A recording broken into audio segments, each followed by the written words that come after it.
Hi, everyone, and welcome to our mental health and substance use series called Recovery Out Loud. Today, we are talking about how we connect with others in our lives and what our attachment style looks like, and further, how this can affect addictive behaviors as we become adults. With us today is Greg Powers. He specializes in substance use disorder and is a clinical director for Discovery Point Retreat. Hi, Greg. Thank you so much for being here. Hi, Noelle. Thanks for asking me. So I think the appropriate place to start in this conversation is really just to talk about we as humans and attachment and how that develops in our formative years. Can you talk, just give us an overarching notion of what this is? Because this is kind of a complex topic. Sure. So attachment really is how a person views relationships and closeness. And we develop that early on. So if a child develops a healthy attachment, he or she is more likely to consider relationships safe, reliable, and important. And this is how we develop security and confidence in how we actually view and explore the world. So there are three general kinds of attachment, not to say that one person physically fits nicely into one box, but it actually helps to kind of create those notions of what it is specifically we're talking about. So there's an avoidant attachment, which is basically described as somebody who basically does not want attachment, does not seek closeness and intimacy, and maybe doesn't have the capacity for it. So can you talk about how avoidant attachment develops in our formative years and what that looks like as we try to move into more intimate relationships? Sure. So really when we're talking about avoidant, I mean, there's really even you can kind of break that into two segments as well. So there's kind of a dismissive and a fearful part. The dismissive aspect is really, you don't need that contact, but you still expect it. And then the fearful is you want and need the contact, but you fear it coming across as being too needy. And we don't like that aspect of, oh, I have to, I'm vulnerable and I need somebody. And so we tend to retract a little bit from that. And that becomes kind of that avoidance of contact that we get. And I read, and correct me if I'm wrong, because I am not the subject matter expert on this, that as people who are avoidant, as people move in to try to get close, that there's this notion of almost their independence becoming challenged to the extent that they need to pull away to continue to feel independent, and that's actually where their safety exists. Does that sound right? It does, absolutely. So that's that whole piece of feeling like you need it, but to push people away. And it's that, we kind of get into that internal turmoil. It's that push-pull aspect that we see. I want to be close to somebody, but I need to be independent. I don't want to feel needy. I need to be more independent. I'm feeling weak if I say that I need somebody, but I'm scared to do this all by myself. And so we kind of get into that internal turmoil of, this whole attachment thing and what do we need with it? And so is there a notion of shame in meeting somebody? And do you find that in society, there's some confusion about dependence versus interdependence? So can you kind of talk about that just a little bit? Right. So I think it's that, it's that question of we want to be strong. We want to be independent. We want to be that person that everybody comes to and that strength pillar. The problem with that is that we can't always be that to everybody all the time. And so we get to the point of sometimes we need to ask for help and being less independent. When we do that, we struggle. We have an internal struggle in that we don't want to be vulnerable. We don't want people to feel that we're weak, that we can't do something. And it's that vulnerability that comes around and says, you're less than something. And that's not the case. In order for us to grow, we have to have some of that vulnerability. We have to be less stoic, less strong independence that we all feel, and maybe even some point part of, here in Texas, we always feel like we have to be bigger, badder than anybody else because everything's bigger in Texas. And that goes with our personalities as well. And so to that extent, it's very difficult for us to not be the big, bad, whatever. And so that, again, comes back to that push-pull of, okay, I need to be open and vulnerable, but I really can't because I can't show you that vulnerability because you might take advantage of me. So in our formative years, if we can classify ourselves in terms of avoidance, what actually happened in the formative part of our youth that created that kind of attachment style? Well, a lot of it, I think, comes from, early on, I think we get that message of, and I'm going to say probably 90% of the time with boys, it's always, don't cry, don't, brush it off. So you fell off your bike. That's okay. Just, man up. That gets us to that point of, being vulnerable, having feelings and being hurt isn't safe. And so we get that message that, you need to be stronger than whatever is going around you. Now, I said that, that's usually with boys. That happens with girls as well. And that they get the message of, you need to be more, you need to be more like mom. You need to be whatever and stronger so that, maybe your younger siblings don't see you in this light of being weakness. And that's kind of where we come back to. It's that message that if you express anything less than strength, you're weak and less than.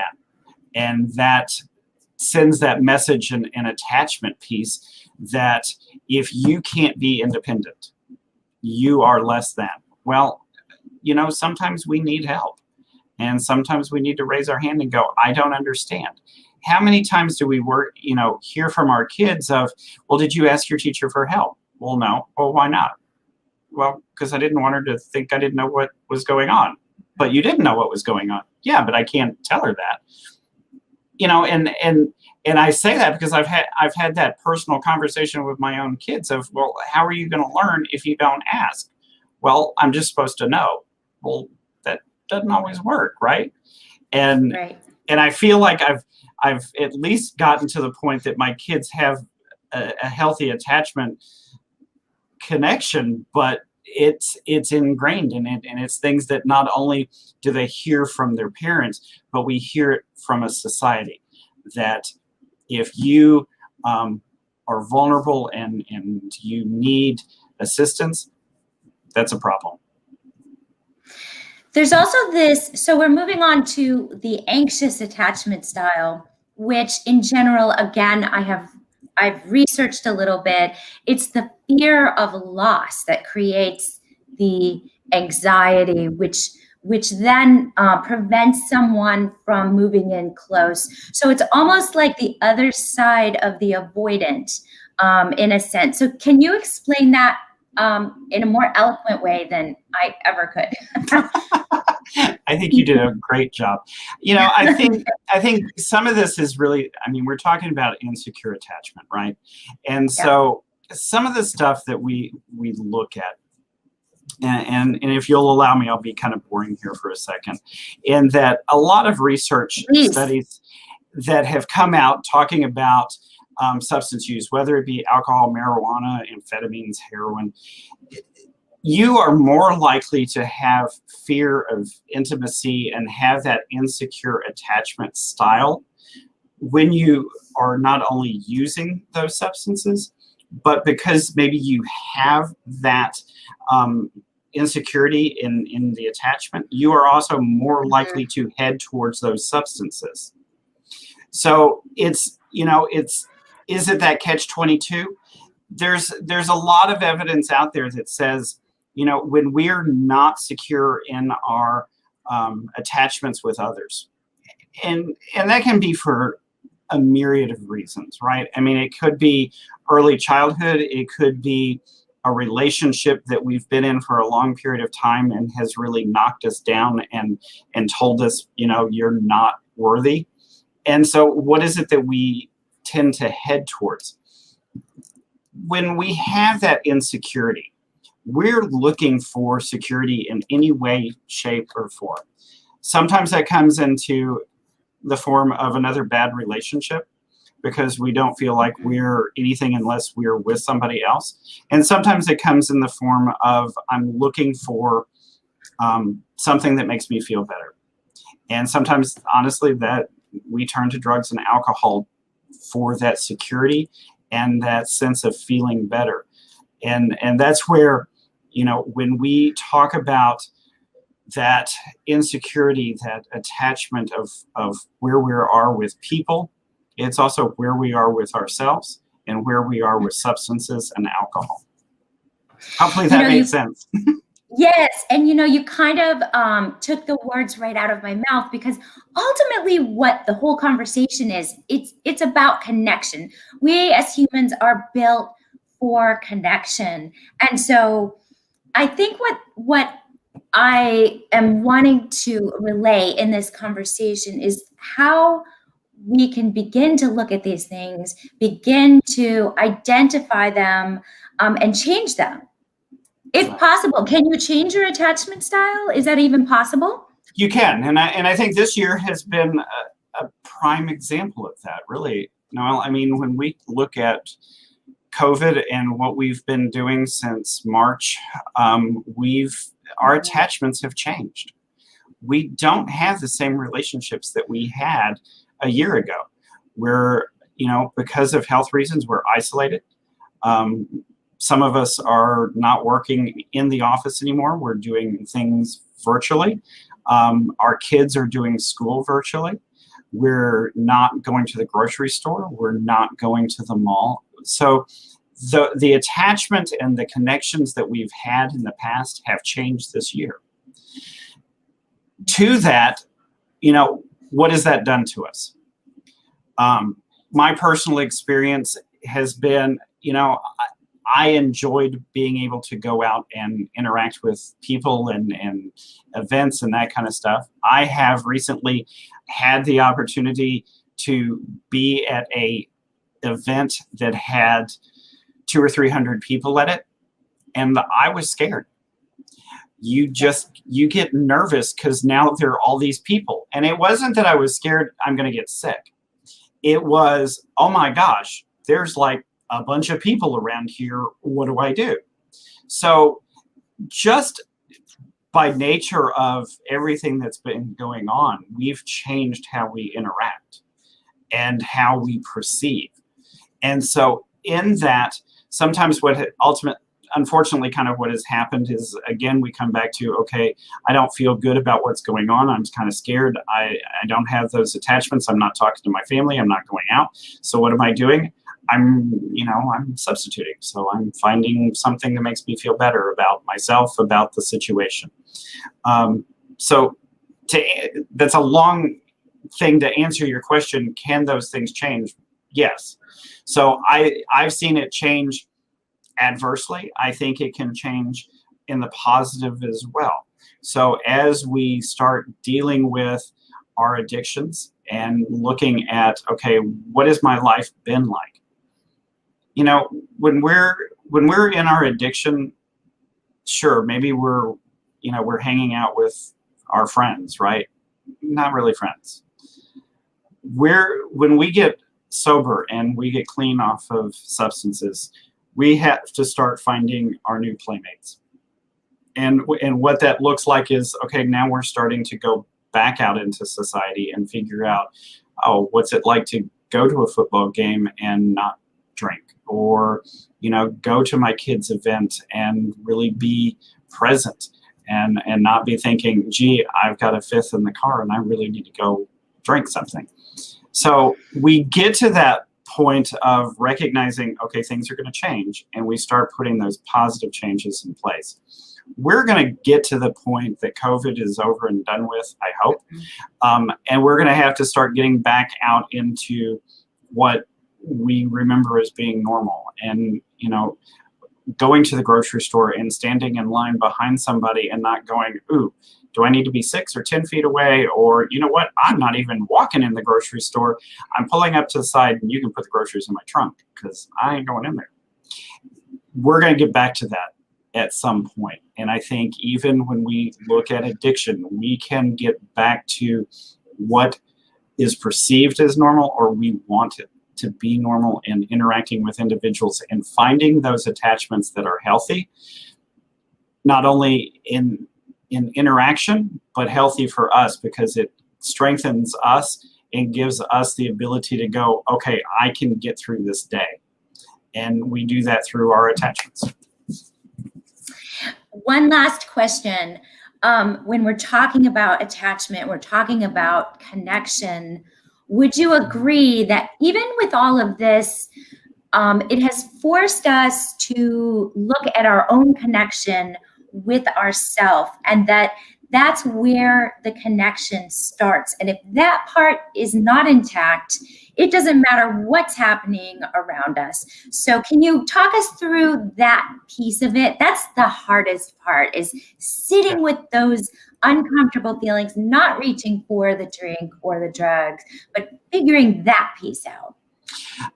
And I'm going to say this, and I am by no means a relationship expert, but I have told countless number of people, if you aren't in a good place with yourself, you're not going to be good in a relationship with anybody else. So it starts with you. And that really, to your point, there are going to be some uncomfortable moments with yourself.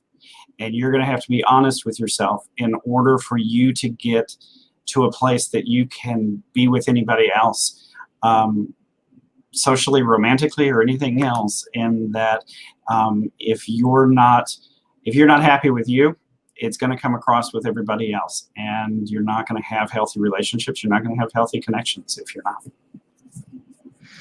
Final words. What if somebody is listening to this? This is always how I end our interviews.